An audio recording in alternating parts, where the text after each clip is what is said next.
कराची में सांस की बीमारियां बढ़ने लगी हैं। नए साल से अब तक 248 केसेस रिपोर्ट हो चुके हैं। महकमे सेहत के मुताबिक सबसे ज्यादा 119 मरीज इन्फ्लुएंजा के सामने आए।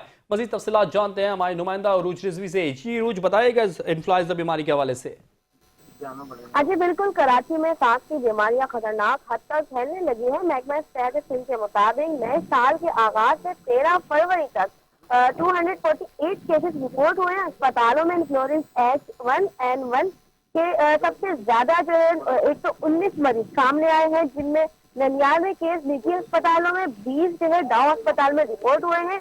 अगर तमाम हम बात करें इन्फ्लुएंजा ए और बी के इन्फ्लुएंजा ए और बी के 95 केसेस की तस्दीक हुई है, जबकि 8 अफराद कोरोना वायरस, जबकि 15 अफराद जो है रेनो वायरस और 2 जो है RSV वायरस में पाए गए हैं। अरूज, मजीद बताइएगा अब तक कितने मरीज सामने आए हैं इस इन्फ्लुएंजा बीमारी के शिकार? जी बिल्कुल, मैंने जैसे अर्ज किया कि इन्फ्लुएंजा जो ए और बी के 95 केसेस तस्दीक हो चुके हैं, जबकि 8 अफराद को कोरोना वायरस है, 15 में रेनो वायरस है, 2 जो है RSV वायरस, 2 में जो है RSV वायरस जो है पाया गया है।